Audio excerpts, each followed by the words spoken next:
दोस्तों, fashion industry हर दिन कितना ग्रो कर रही है ये तो हम जानते ही हैं, और इसे लेकर लोगों की मेंटालिटी काफी बदल चुकी है। आज लोग कंफर्टेबल और फैशनेबल के साथ साथ ब्रांडेड चीजें पहनना भी काफी पसंद कर रहे हैं। वहीं अगर शूज की बात करें तो मार्केट में आज इतने सारे ब्रांड्स अवेलेबल हैं जिन्होंने जूतों की डेफिनेशन ही चेंज कर दी है। डिफरेंट कलर के शूज से लेकर डिफरेंट वैरायटी जैसे sport shoes, funky shoes, casual shoes तक आज शू इंडस्ट्री बहुत ही ज्यादा वर्सेटाइल हो चुकी है। और अगर बात स्पोर्ट शूज की हो तो सबसे पहले हमारे दिमाग में नाइकी, पूमा, एडिडास जैसी बड़ी कंपनियों का नाम ही आता है, और उसमें भी सबसे ऊपर शायद नाइकी का, जो कि अपनी क्वालिटी और डिजाइन से सबका फेवरेट ब्रांड बना हुआ है। लेकिन क्या आप जानते हैं कि इसकी शुरुआत कार की डिग्गी से हुई थी और इस कंपनी को एक टीचर और स्टूडेंट ने मिलकर शुरू किया था। सुनने में काफी इंटरेस्टिंग लगता है ना? आइए इस वीडियो में हम आपको बताएंगे नाइकी की पूरी कहानी। दुनिया भर में स्पोर्ट शूज को पसंद करने वाले लोगों के लिए नाइकी कोई नया नाम नहीं है। हम ये भी कह सकते हैं कि जिन्हें स्पोर्ट शूज बिल्कुल पसंद नहीं, उन्होंने भी नाइकी का नाम कभी ना कभी तो जरूर सुना होगा। नाइकी आज जितना बड़ा नाम है उतना ही दिलचस्प इसकी कहानी भी है। दरअसल नाइकी की शुरुआत एक स्टूडेंट ने की थी जिसके यूनिक आइडिया ने स्पोर्ट शूज की डेफिनेशन को बदल दिया। नाइकी जैसी कंपनी स्टैब्लिश करने का सपना फिल नाइट ने देखा था और इसकी शुरुआत हुई थी 1962 में। फिल ने 1962 में स्टैनफोर्ड यूनिवर्सिटी से एमबीए की डिग्री ली थी और उनके एमबीए के दौरान उन्होंने एक स्पोर्ट प्रोजेक्ट पर काम किया था जिसमें उन्होंने स्पोर्ट शूज के बिजनेस पर असाइनमेंट लिखा था। तब से आइडिया उनके दिमाग में घर कर गया था और उनके असाइनमेंट का टाइटल था can Japanese shoes do what Japanese camera did with German cameras. क्योंकि उन दिनों अमेरिका में सस्ते और टिकाऊ स्पोर्ट शूज नहीं मिलते थे और फिल खुद एक स्पोर्ट्स पर्सन थे और रनर थे, तो उन्हें इस चीज की कमी अमेरिका में हमेशा महसूस होती थी।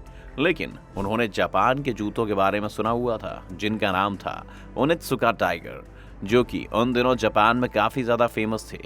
उन दिनों अमेरिकन मार्केट में जर्मनी कंपनी के एडिडास और पूमा का बोलबाला था और फिल इससे अलग एक रास्ता बनाना चाहते थे। स्टैनफोर्ड से ग्रेजुएट होते ही फिल ने अपने आइडिया को सच में बदलने का फैसला किया और टूरिस्ट वीजा पर जापान के कोबे शहर पहुंच गए, जहां पर उनकी नजर ओनित्सुका टाइगर के स्टोर पर पड़ी। जैसा कि ओनित्सुका टाइगर उन दिनों जापान में काफी फेमस था, लेकिन वो अमेरिका के मार्केट में नहीं मिलते थे। आमतौर पर ओनित्सुका टाइगर्स रनर्स के लिए जूते डिजाइन करता था जो काफी हल्के और कंफर्टेबल होते थे। फिल नाइट ने इन्हें अमेरिकी बाजार में बेचने का फैसला किया और इसके लिए उन्होंने ओनित्सुका कंपनी के मालिक कियाचिरो ओनित्सुका से मुलाकात करने का फैसला किया। अपनी ऑटोबायोग्राफी शूज डॉग में भी फिल नाइट ने इसका जिक्र किया है। फिल लिखते हैं कि उनके लिए इस मीटिंग में खुद को प्रेजेंट करना काफी मुश्किल था क्योंकि उन्होंने हाल ही में पढ़ाई पूरी की थी और अब वो बिजनेस करना चाहते थे। उन्होंने कियाचिरो ओनित्सुका से मुलाकात के दौरान खुद को ब्लू रिबन स्पोर्ट्स कंपनी का मालिक बताया जो अमेरिका में ओनित्सुका के जूते बेचना चाहती थी, लेकिन असल में ऐसी कोई कंपनी नहीं थी। इसका आइडिया सिर्फ फिल नाइट के दिमाग में था, जिसके बाद फिल ने अपनी पहली मीटिंग में ओनित्सुका को इम्प्रेस कर लिया और वो अपने जूते फिल को बेचने के लिए तैयार हो गए। फिल अपनी किताब शूज डॉग में लिखते हैं कि उनके लिए सबसे बड़ा चैलेंज उन जूतों को एडिडास के जूतों से सस्ता बेचना था, क्योंकि उन दिनों अमेरिकी बाजार में एडिडास का एक तरफा कब्जा था। जिसके बाद फिल नाइट ने ओनित्सुका को अपना पहला ऑर्डर दिया। 1964 में जब वो अपने बीच वाले गोडाउन में गए तब तक क्लर्कों ने गोदाम का दरवाजा नहीं खोला था। तब दरवाजा खोलते उन्हें पता चला कि उनके ऑर्डर किए हुए जूते आ गए थे। जैसे ही उन्हें जूतों का डिब्बा पकड़ाया गया वो बहुत खुश थे और भागते हुए अपने घर की तरफ आए। उन्होंने अपनी किताब में इसका जिक्र करते हुए लिखा है कि मैंने जूते खोले तो ये बहुत सुंदर थे। मैंने पेरिस में भी इससे सुंदर कुछ नहीं देखा था।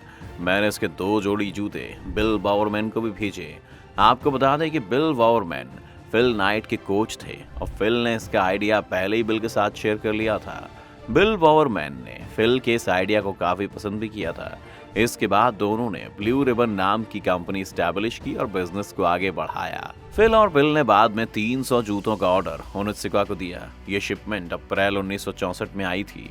इसके बाद उन्होंने जूतों को कार की डिग्गी में बेचना शुरू किया और कुछ ही महीनों में जूते बिक भी गए। जुलाई में ओनित्सुका को 1300 जूतों की जोड़ी का ऑर्डर दिया गया। धीरे धीरे जूतों की मांग को बढ़ता देख ब्लू रिबन में सेल्समैन और स्टाफ की भी रिक्रूटमेंट की गई और कंपनी ने अपना पहला स्टोर कैलिफोर्निया में स्टैब्लिश किया। 1968 में ओनित्सुका ने अपने शूज का नया कलेक्शन कोर्टेस, इसे ज्यादातर कंफर्टेबल बनाया गया था और कुछ कमियों को दूर भी किया गया था। सबसे खास बात यह है कि इन जूतों में जो चेंजेस किए गए थे वो बिल वॉवरमैन ने कंपनी को जो चेंजेस लेटर में लिखे थे वही थे।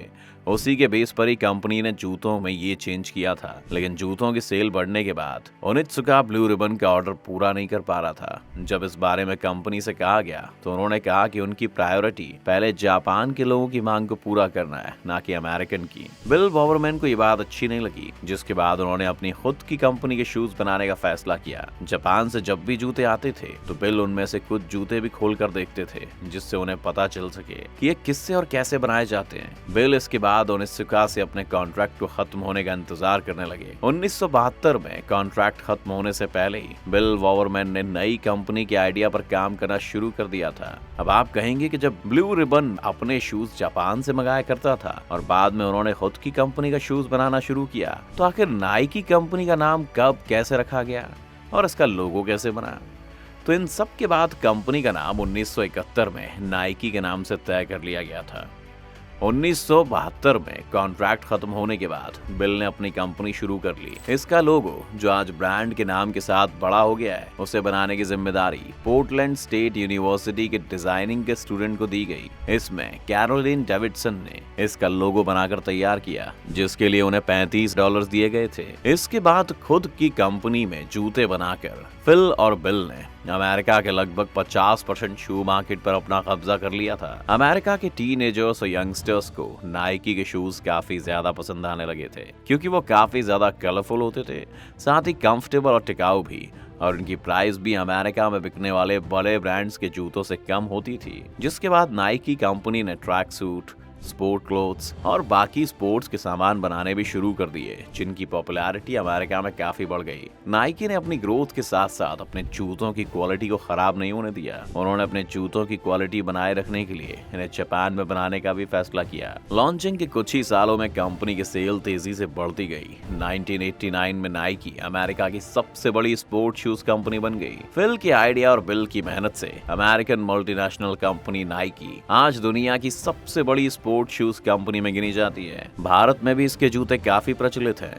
साथ ही साथ भारत की स्पोर्ट्स टीम में नाइकी के किट दिए जाते हैं। आज ये कंपनी इतनी बड़ी हो गई है कि साल 2021 में इसका रेवेन्यू लगभग 17.36 बिलियन US का था। तो दोस्तों, नाइकी के बारे में थी आज की हमारी ये वीडियो। आप किस कंपनी के शूज पहनना ज्यादा प्रेफर करते हैं, हमें कमेंट करके जरूर बताएं। अगर ये वीडियो आपको पसंद आई हो तो वीडियो को लाइक और शेयर जरूर कर दें, और साथ ही हमारे चैनल को सब्सक्राइब भी कर लें।